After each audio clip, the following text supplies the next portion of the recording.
ये भी याद रखे वो कि वो भी चूड़ियां पहने हुए नहीं है, याद रखिएगा। उनके पास भी एटम बम है, याद रखिएगा।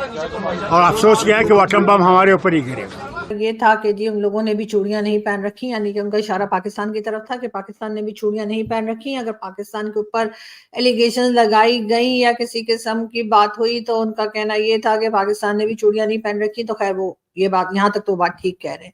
उसके बाद उनका ये भी कहना है कि जी उनके पास भी एटम बम है। जब उन्होंने ये कहा कि एटम बम का नाम ले लिया, न्यूक्लियर एसिड्स की बात हो गई, तो ऑब्वियसली 100% लोगों को ये यकीन हो गया कि अब तो बात पाकिस्तान की ही हो रही है। और उनका ये भी कहना था कि अफसोस की बात यह है कि वो एटम बम हम पर ही गिरेगा।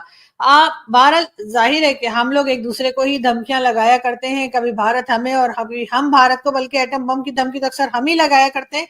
भारत ने तो बहरहाल अभी तक हमें कोई खास ऐसा नहीं कहा है कि वो हमारे ऊपर बम फेंक देंगे, लेकिन हाँ, हमने कई बार कहा है कि हमारे पास पाव पाव के बम है और वो हम कभी भी चला सकते हैं, कभी भी गिरा सकते हैं।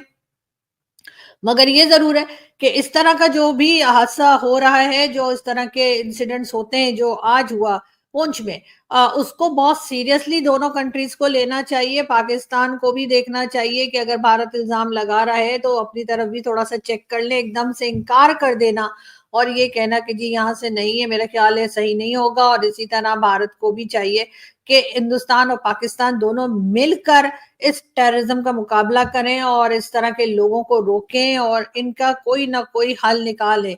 क्योंकि एक तरफ भारत की तरफ से सिर्फ ये कह देना कि पाकिस्तान से कोई आया था और पाकिस्तान का ये कह देना कि जी नॉन स्टेट एक्टर थे, हमारा तो कोई लेना देना नहीं है, इससे मामला सही नहीं होंगे, इससे सिचुएशन और खराब होगी, बेहतरी की तरफ नहीं जा सकेंगे। और बेहतर यही होगा, जैसे कुछ दिन पहले राजनाथ सिंह साहब जो डिफेंस मिनिस्टर है भारत के या रहे हैं, उन्होंने भी ये कहा था कि अगर पाकिस्तान नहीं रोक पा रहा इस किस्म के लोगों को तो हम मिलकर भी काम कर सकते हैं। और मिलकर इस तरह के जो टेरर ग्रुप्स हैं या टेरर ऑर्गेनाइजेशंस हैं और जो दूसरों के घरों में जाकर, दूसरी कंट्रीज में जाकर नुकसान पहुंचाते हैं, हम उन्हें रोकने के लिए मिलकर काम कर सकते हैं। तो इस वक्त मेरा ख्याल है कि थोड़ा सा अगर हम लोग सेंसिबल तरीके से काम करें तो बेहतर यही होगा कि दोनों कंट्रीज की एजेंसीज जो हैं वो मिलकर इसके सिलसिले में काम करें और इस चीज को रोकने की कोशिश करें कि जो ये अटैक्स किए जाते हैं भारत में, या पाकिस्तान की तरफ से भी कई बार शिकायतें होती हैं कि जी वहां से कोई जासूस आ गया तो ये हो गया वो हो गया। तो जी इन चीजों को रोकने के लिए दोनों कंट्रीज अगर मिलके काम करें, दोनों एक दूसरे का ख्याल करें, एहसास करें।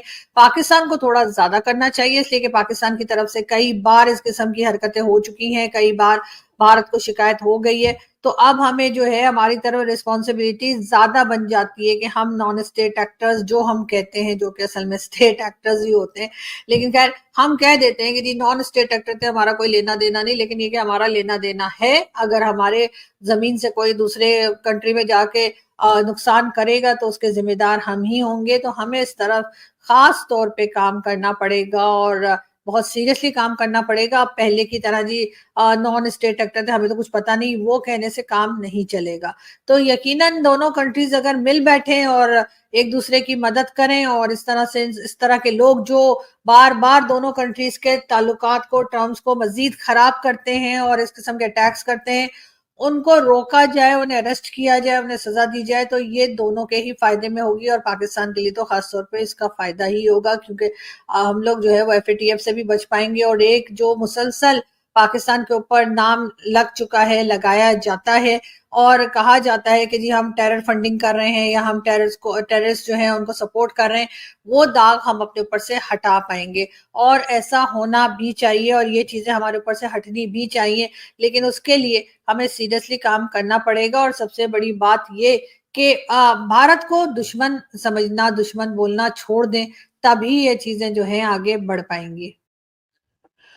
फवाद चौधरी साहब के लिए भी साहब अभी तक जो है सब लोग ट्वीट कर रहे हैं, उनको मुख्तलिफ लोग जो हैं वो हम देख रहे हैं सोशल मीडिया पर भी बात कर रहे हैं। और क्योंकि उन्होंने जो ट्वीट लगाई थी मोदी जी के लिए, उस पर भी लोग काफी उनके ऊपर कमेंट कर रहे हैं और साथ साथ जिस तरह से वो कांग्रेस का साथ दे रहे हैं उसके ऊपर भी यकीनन लोग अभी फिलहाल फवाद चौधरी की बैंड बजाने में लगे हैं। लेकिन खैर फवाद चौधरी साहब भी काफी स्मार्ट किस्म के पॉलिटिशियन है हमारे, और यकीनन वो अपनी तरफ से कोई ना कोई बेहतर जवाब जरूर देंगे। जो कोई उनके फैंस हों चाहे उनके फॉलोवर्स हों, जो कोई उनसे बात कर रहा है तो वो बड़ी खुश इखलाकी के साथ उनकी बातों का जवाब भी दे रहे हैं। जम्मू और कश्मीर के पूर्व मुख्यमंत्री फारूक अब्दुल्ला ने विवादित बयान दे दिया है। उन्होंने रक्षा मंत्री राजनाथ सिंह के बयान पर पलटवार किया कि पाकिस्तान ने भी चूड़ियां नहीं पहन रखी। हाल ही में एक चुनावी रैली के दौरान राजनाथ सिंह ने कहा था कि पीओके हमारा था और हमारा ही रहेगा। इससे पहले भारत के विदेश मंत्री भी कह चुके हैं कि पीओके भारत का हिस्सा है।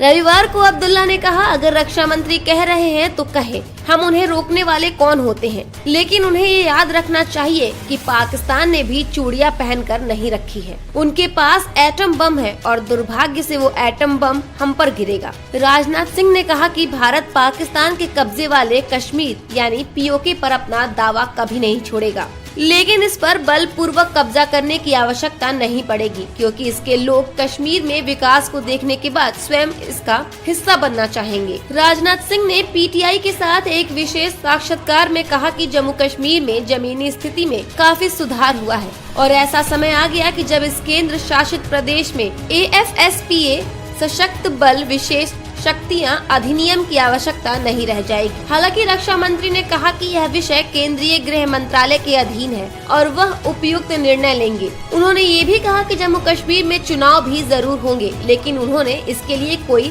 समय सीमा नहीं बताई। राजनाथ सिंह आगे कहते हैं कि मुझे लगता है कि भारत को कुछ नहीं करना पड़ेगा। जम्मू कश्मीर में जिस तरह से जमीनी हालात बदले हैं, क्षेत्र में जिस तरह से आर्थिक प्रगति हो रही है और वहाँ जिस तरह से शांति लौटी है, मुझे लगता है कि पीओके के लोगों की ओर से यह मांग खुद उठेगी कि उनका भारत में विलय होना चाहिए। उन्होंने ये भी कहा कि हमें पीओके पर कब्जा करने के लिए बल प्रयोग नहीं करना पड़ेगा, क्योंकि वहाँ के लोग ही कहेंगे कि हमें भारत में विलय करना चाहिए। ऐसी मांगे अब उठ रही है। रक्षा मंत्री ने जोर देकर कहा कि पीओके हमारा था और हमारा ही रहेगा। जम्मू कश्मीर में जमीनी हालात में सुधार होने का हवाला देते हुए राजनाथ सिंह ने कहा कि वहां जल्द ही विधानसभा चुनाव होंगे, लेकिन उन्होंने इसके लिए कोई समय सीमा नहीं बताई। उन्होंने कहा कि जम्मू कश्मीर में जिस तरह से स्थितियों में सुधार हो रहा है, उसे देखकर मुझे लगता है कि ऐसा समय आएगा जब वहां अफसा की आवश्यकता नहीं पड़ेगी। यह मेरा विचार है और इस पर निर्णय गृह मंत्रालय को लेना है। अफसा सुरक्षा बलों को अभियान चलाने और बिना किसी पूर्व वारंट के किसी को भी गिरफ्तार करने की शक्ति देता है। रक्षा मंत्री ने जम्मू कश्मीर में पाकिस्तान द्वारा घुसपैठ का जिक्र करते हुए कहा कि इस्लामाबाद को सीमा पार आतंकवाद को रोकना होगा। उन्होंने ये भी कहा कि वे भारत को अस्थिर करने की कोशिश कर रहे हैं